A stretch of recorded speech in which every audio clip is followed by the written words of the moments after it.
প্রিয় শিক্ষার্থীরা, আজকে তোমাদের এইচএসসি গ্রামারের সবচেয়ে সহজ একটি আইটেম, যেটা ফ্রেজ অ্যান্ড কানেক্টর, এটা নিয়ে আলোচনা করব।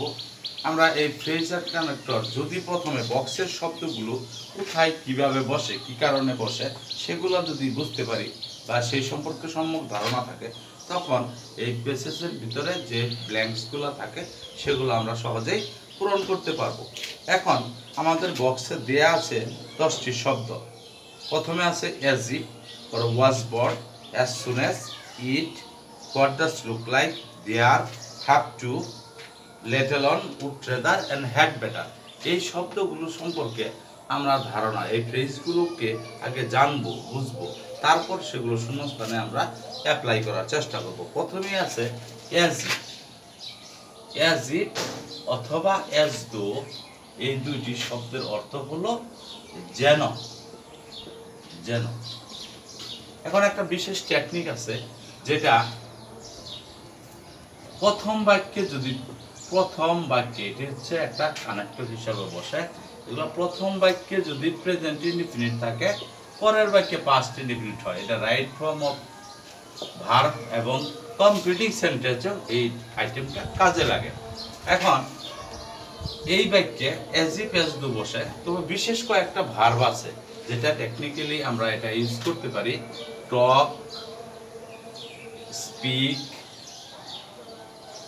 বিহেভ, অ্যাক্ট, সিম, প্রিটেন্ড। এই ভার্বগুলো যদি শূন্যস্থানের আগে থাকে, তাহলে আমরা নিঃসন্দেহে অ্যাজ ইফ এবং অ্যাজ দো বসাবো। পরবর্তীতে আছে ওয়াজ বর্ন। পরবর্তীতে কি আছে? Was born. ওয়াজ বর্ন জন্মগ্রহণ করা অর্থে, এটা হচ্ছে বি বর্ন। এটা কি বর্ন? Be born. বি বর্ন হচ্ছে am born, is born, are born বা ওয়াজ বর্ন। Was born. এখন আমার প্রেসেসের ভিতরে যেরকম সাবজেক্ট যদি প্লুরাল থাকে তাহলে ওয়ার বর্ন, আবার প্রেজেন্ট টেন্সে যদি বসে তাহলে is born, third person singular হলে, আর পাস্ট টেন্সে যদি সিঙ্গুলার হয় তাহলে ওয়াজ বর্ন। কোথায় বসে? প্রথম হচ্ছে সাল, তারিখ, জায়গা, দেশ, অথবা ঘটনা প্রবাহ, ঘটনা। এগুলোর পূর্বে কি বসে? ওয়াজ বর্ন বা বি বর্ন বসে। এগুলোর পূর্বে ওয়াজ বর্ন অথবা বি বর্ন বসে। As soon as. As soon as শব্দের অর্থ হচ্ছে যেই মাত্র। অ্যাজ সুন অ্যাজ শব্দের অর্থ কি? যেই মাত্র। যেই মাত্র। অ্যাজ সুন অ্যাজ অর্থ কি? যেই মাত্র। তাহলে দুইটি কাজ আগে পরে ঘটলে, দুইটি কাজ আগে পরে বসলে, যেই ভার্বের কাজ আগে হবে সেই ভার্বের পূর্বে কি বসবে? As soon as. দুইটি কাজের মধ্যে দুইটি অতীতকালের ঘটনা হইতে পারে বা কাজ হইতে পারে, যার একটির পূর্বে অ্যাজ সুন অ্যাজ বসবে। কোনটির পূর্বে? যেই ভার্বের কাজ আগে ঘটবে। যেই ভার্বের কাজ আগে ঘটবে তার সাথে কি বসবে? অ্যাজ সুন অ্যাজ বসবে। পরবর্তীতে কি আছে? অ্যাজ সুন অ্যাজ এর পরে কি আছে? ইট আছে। ইট এবং দেয়ার, এই দুইটা হচ্ছে প্রিপারেটরি সাবজেক্ট। এই দুইটা হচ্ছে কি সাবজেক্ট? Introductory subject. কি সাবজেক্ট? Introductory subject. কোন বাক্যে যদি সাবজেক্ট না থাকে তাহলে এই দুইটি সাবজেক্টকে সাবজেক্ট হিসেবে গ্রহণ করতে হয়। ফ্রেজের ক্ষেত্রে এই নিয়মটা প্রযোজ্য। এখন ফ্রেজের ক্ষেত্রে আমরা দেখব, যদি বস্তু ও বস্তু বোঝায় তখন ইট বসে, আর যদি জায়গা বোঝায়, ম্যাক্সিমাম ক্ষেত্রে, এটা সব ক্ষেত্রে অ্যাপ্লিকেবল না, তবু ম্যাক্সিমাম ক্ষেত্রে বস্তু ও বস্তু বোঝালে ইট, আর জায়গা বোঝাইলে দেয়ার। এই শূন্যস্থানটা কোথায় বসে? সাবজেক্টের ঘরে। শব্দ শূন্যস্থানটা কোথায় বসে? সাবজেক্টের ঘরে। তাহলে সাবজেক্টের ঘর বলতে কি? ভার্বের পূর্বে। কোথায়? ভার্বের পূর্বে। ভার্বের পূর্বে। এখন আরেকটা আছে হোয়াট ডাজ লুক লাইক। কি আছে? What does look like. দেখতে কেমন বুঝাইলে, দেখতে কেমন, আকার আকৃতি এরকম বুঝাইলে what does look like. What does শূন্যস্থান লুক লাইক। এখানে কি আছে? এই জায়গায় কিন্তু একটা সাবজেক্ট বসবে। এখানে কি বসবে? একটা সাবজেক্ট বসবে। তাহলে এই সাবজেক্টটা দেখতে কেমন এরকম বুঝাইলে হোয়াট ডাজ লুক লাইক বসে। এটার পরিবর্তে আরেকটা বসে what's like, what's does look like.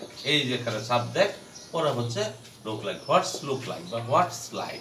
What's like, what is থাকলে লুক বসে না, হোয়াটস লাইক বসে, হোয়াটস লাইক বসে। তবে এই ক্ষেত্রে কিছু কথা আছে, যদি কোনো কাজের পূর্বে যদি আইএনজি থাকে, ভার্বের পূর্বে আইএনজি থাকে, সেই ক্ষেত্রে হোয়াটস লাইক বসে। কিন্তু যেখানে ডাজ বসবে সেখানে তো আইএনজি বসার সুযোগ নাই, ওই ক্ষেত্রে মূল ভার্ব বসবে, সাবজেক্টের পরে লুক লাইক বসবে। এখানে হোয়াট ইজ লাইক এবং হোয়াট ডাজ লুক লাইক দুইটা। দেয়ারের ব্যবহার আগেই বলেছি, হ্যাভ টু হ্যাজ টু ব্যবহারটা। হ্যাভ টু হ্যাজ টু কোথায় বসে? যদি কোনো কাজের বাধ্যবাধকতা বলতে হ্যাভ টু হ্যাজ টু কোথায় আছে? এগুলা এই ডিরেকশন গুলা কোথায় দেয়া আছে? বক্সে দেওয়া আছে। কোথায় দেয়া আছে? বক্সে দেয়া আছে। দেখো বক্সে কি দেয়া আছে?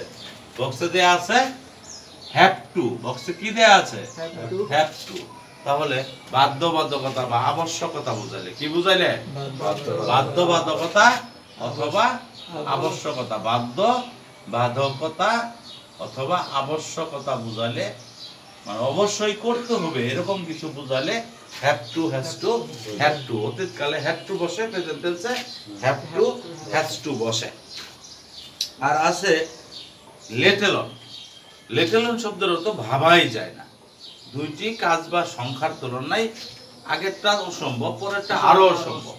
আগেরটা অসম্ভব, পরেরটা আরো অসম্ভব, এরকম কিছু বুঝাইলে লেটেল অন বসে। লেটেল অন শব্দের অর্থ হচ্ছে ভাবাই যায় না এমন, মানে আগেরটা তো আমার পক্ষে করা সম্ভব না বা দেয়া সম্ভব না, পরেরটা আরো সম্ভব না, এরকম বুঝাইলে লেটেল অন বসে। সেক্ষেত্রে সংখ্যা বা কাজের তুলনায়, সংখ্যা বা কাজের তুলনায়, সংখ্যা বা কাজের মধ্যে তুলনামূলক বুঝাইলে পরেরটা পূর্বেরটার তুলনায় পরেরটা আরো বেশি অসম্ভব বুঝাইলে লেটেল অন বসে। উট্রেদার, দুইটি কাজের মধ্যে একটি কাজ অধিকতর ভালো বুঝাইলে উট্রেদার বসে। আর হেড বেটার, একটি কাজ অধিকতর ভালো অথবা দুইটি কাজের ভিতরে হেড বেটার এবং উট্রেদার দুইটা একই রকম কাজেই ব্যবহৃত হয়, তবে অতি উত্তম বুঝাইলে হেড বেটার শব্দটা ব্যবহৃত হয়। তাহলে আমরা এখন কুমিল্লা বোর্ড 16 এখানে 10টা লাইন দেয়া আছে, 10টা লাইন দেয়া আছে। এই লাইনগুলোর ভিতরে আমরা এই যে 10টা শব্দ শিখলাম, এই 10টা শব্দের প্রয়োগ করব, 10টা শব্দের প্রয়োগ করব। তাহলে আমরা এখন প্রথম লাইনটার অর্থ দেখি। প্রথম লাইনটা বলো। Manners makes a man. Students বাধ্যবাধকতা বোঝাচ্ছে। যদি একটা মানুষ হইতে হয় তাহলে তাকে তার সদাচরণ গুলোকে, গুড ম্যানার গুলোকে প্র্যাকটিস করতে হবে। কি করতে হবে? মানুষ হইতে হলে প্র্যাকটিস করতেই হবে না? বাধ্যবাধকতা বোঝাইছে না? বাধ্যবাধকতা বোঝালে কি বসে? হ্যাভ টু বসে। কি বসে? হ্যাভ টু বসে। তাহলে প্রথমে এ নাম্বারের উত্তর কি হবে? Have to. বাধ্যবাধকতা বোঝাইছে, মানুষকে মানুষ হতে হলে তাকে অবশ্যই সদাচরণ শিখতে হবে। দ্বিতীয় বাক্যটা বলছে most students in our country weak in English are weak in English. তাদেরকে শিক্ষকের পরামর্শ মেনে চলা ভালো।